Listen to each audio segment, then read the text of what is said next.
10. Ancaman terhadap negara Indonesia. Sebuah video dari kelompok ciwi-ciwi kelas 10 Multimedia 2, SMK Maitreya Wira Batam. Ancaman terhadap integrasi nasional. 1. Pengertian ancaman. Ancaman merupakan setiap usaha yang dilakukan baik dalam maupun luar negeri, yang dinilai dapat membahayakan kedaulatan, keutuhan, dan keselamatan suatu negara. 2. Posisi strategis Indonesia. Terletak di antara dua benua yaitu Asia dan Australia, serta dua samudra yaitu Pasifik dan Hindia. Dilewati garis khatulistiwa atau ekuator, dan memiliki dua musim yaitu musim kemarau dan musim hujan.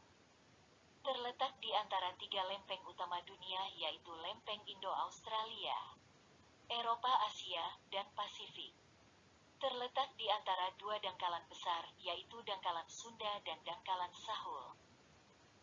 Terletak pada pusat pertemuan dua pegunungan muda, yaitu pegunungan Sirkum Mediterania yang terletak di Indonesia bagian barat, dan pegunungan Sirkum Pasifik yang terletak di Indonesia tengah. Potensi sumber daya yang banyak dan beraneka ragam. Wilayah luas dan subur. Kaya akan sumber daya alam, baik hewani maupun nabati. Memiliki jumlah penduduk terbesar keempat di dunia dengan beragam suku, ras, dan agama. Merupakan negeri maritim terbesar di dunia. 3. Bentuk ancaman terhadap Indonesia. Ancaman secara jenis dapat dibedakan menjadi 1. Ancaman militer merupakan ancaman terhadap ketahanan nasional suatu negara, yang dilakukan lewat tindakan fisik di mana dapat berupa agresi maupun non-agresi. 2. Ancaman non-militer merupakan ancaman terhadap ketahanan nasional, yang dilakukan dengan tata pemikiran seperti ideologi. 3. Ancaman hibrida merupakan gabungan dari ancaman militer dan non-militer. Ancaman berdasarkan sumber dapat dibedakan menjadi 1. Ancaman dari dalam, yaitu segala ancaman terhadap ketahanan nasional yang berasal dari dalam negeri, contohnya pemberontakan bersenjata, perang saudara, aksi teror bersenjata. 2. Ancaman dari luar, yaitu segala ancaman terhadap ketahanan nasional yang berasal dari luar negeri, contohnya agresi, pelanggaran wilayah, spionase.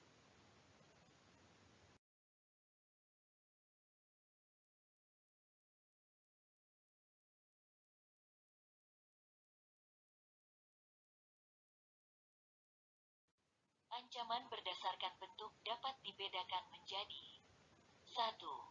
Ancaman nyata, yaitu ancaman yang sering terjadi dan dihadapi setiap saat, yang biasanya penanganannya diprioritaskan terhadap terorisme, perompakan, pencurian sumber daya alam, bencana alam, dan lain-lain.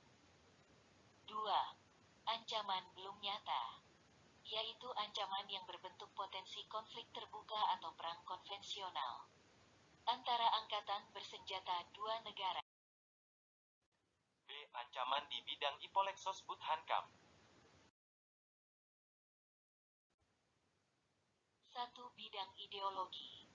Ancaman ideologi merupakan ancaman yang dilakukan untuk memengaruhi ideologi dan mengancam dasar falsafah negara, yaitu Pancasila.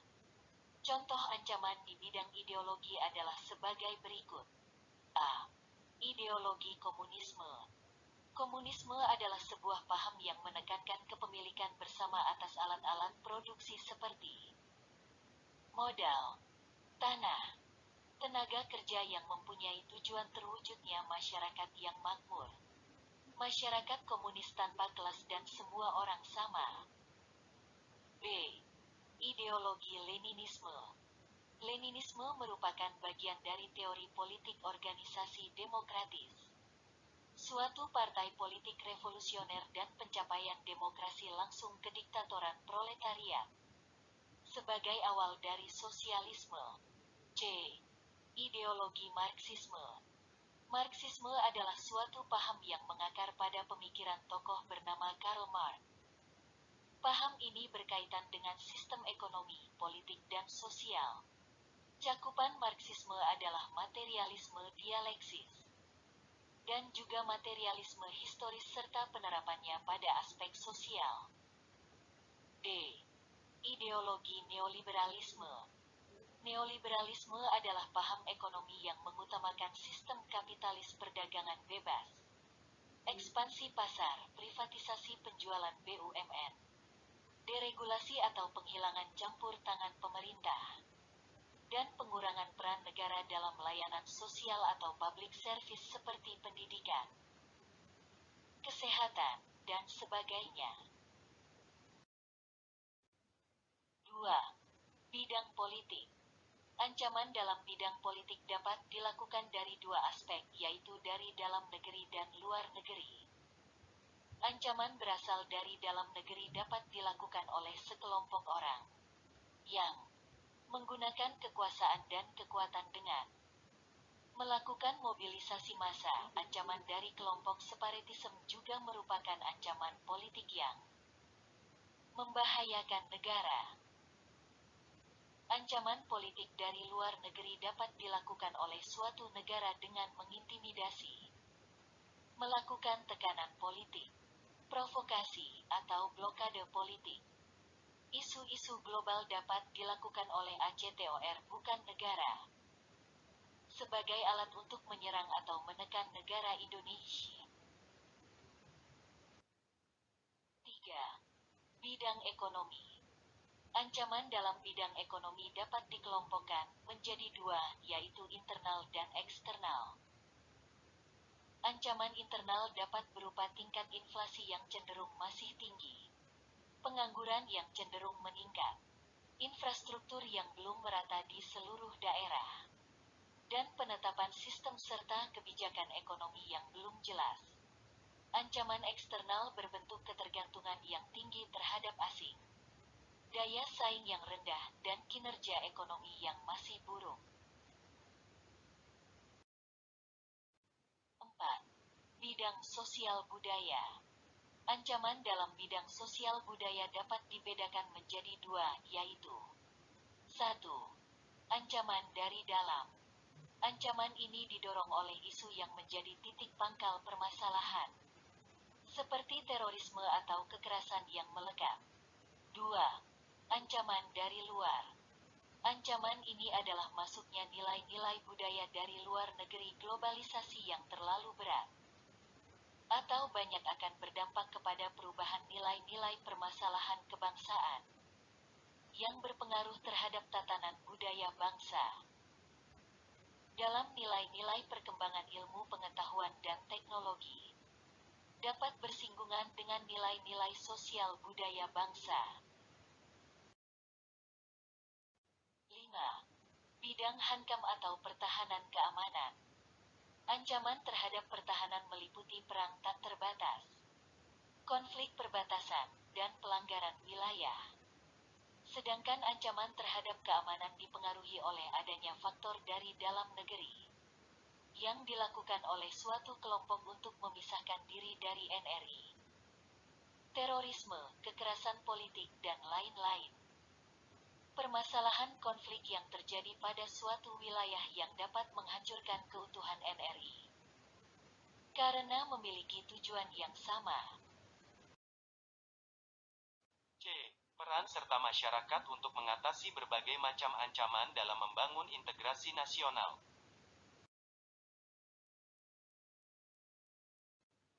Indonesia merupakan negara yang sangat luas sehingga memiliki berbagai suku bangsa.